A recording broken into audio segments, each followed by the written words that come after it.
You know, one of the most powerful things that Jimmy and I could do in this course is share our personal stories.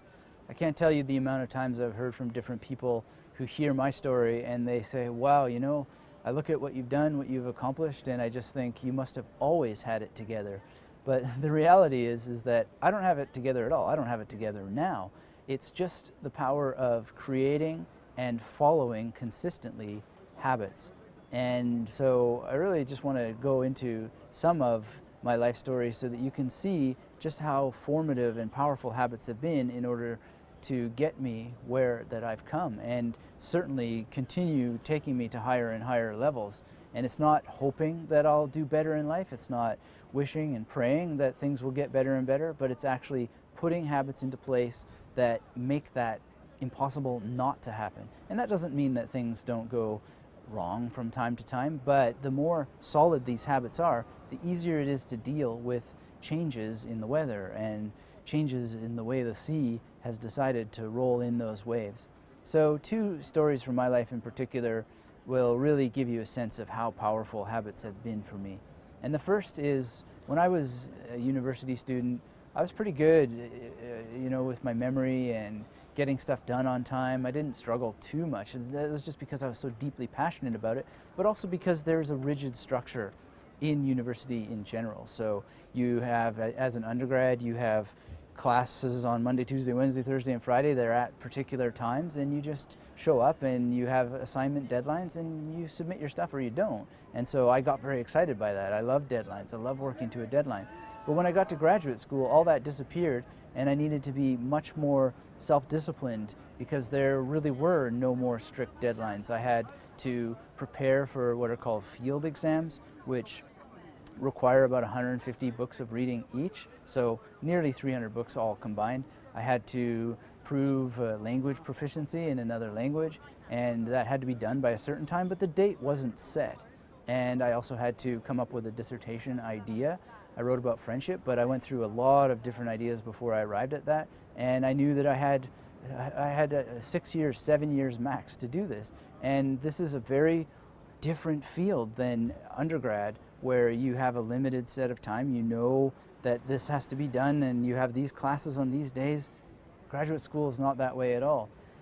And during these years I probably always had it as a kid. I was a troubled youth and always in trouble and getting kicked out of school, and I dropped out of high school and so forth. But I really had this first manic episode where I had to be in the hospital for 3 months because of how crazy I went. I won't get into the nuts and bolts of that story, but it was really intense and insane and dangerous, in fact.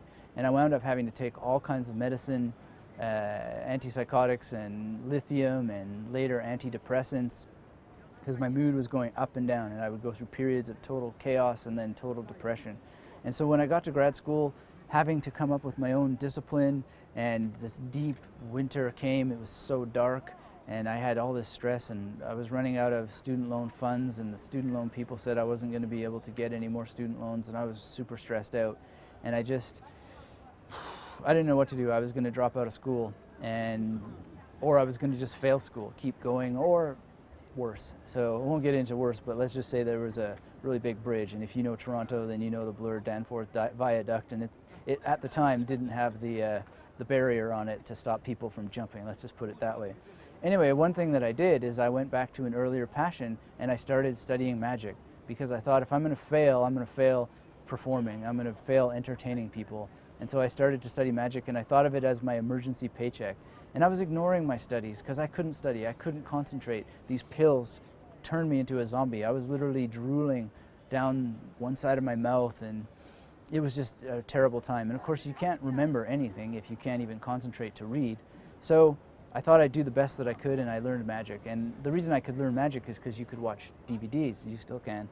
And I ordered as many as I could. I was running out of money, but I just splurged on that something to do something. And what happened is I discovered a trick, which is not a trick at all. It's memorizing a deck of cards. And so you shuffle a deck of cards and then you memorize it. And I thought, this is impossible. I can't read, can't concentrate. But for whatever reason, I gave it a try, and lo and behold, I was able to memorize this deck of cards in 15 minutes, and I instantly saw how that would apply to my studies. And so what I did is I came up with a way of getting myself to read, which was to read out loud. And I got in the habit of reading out loud a couple hours every day, and I would record it. And then I would listen back, and I would write down on index cards the main points, because I was able to concentrate on listening to myself.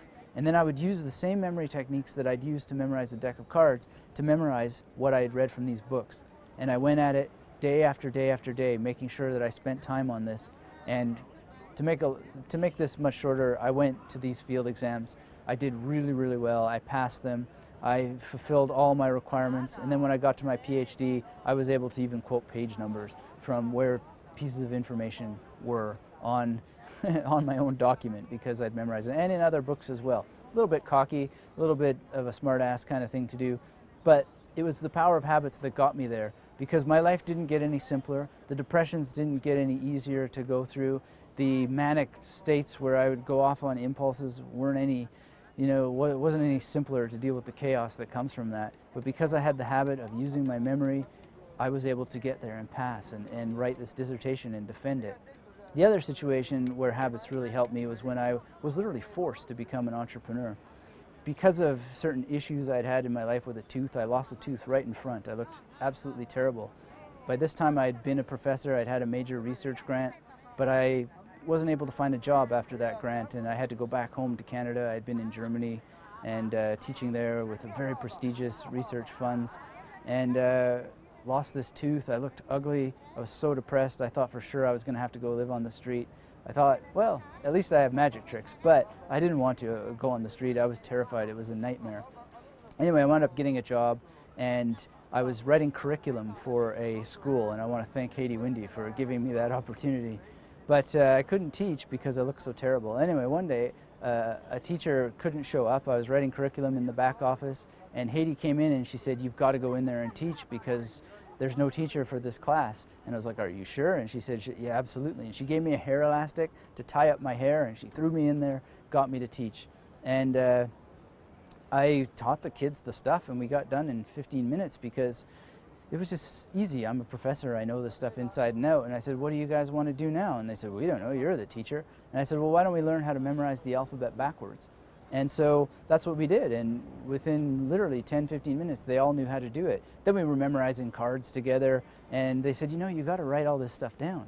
So I wrote it down for them, and I said, well, I'm going to write this down. Why don't I teach them how to memorize poems? Why don't I teach them how to memorize German vocabulary, which I had done when I lived in Germany? Anyway, that all became my first book, and I started to really understand the power of writing habits. And I'd always written, but I knew that I needed to write massive amounts of content when I started to get success as an entrepreneur. So my habit became writing 2,000 words a day.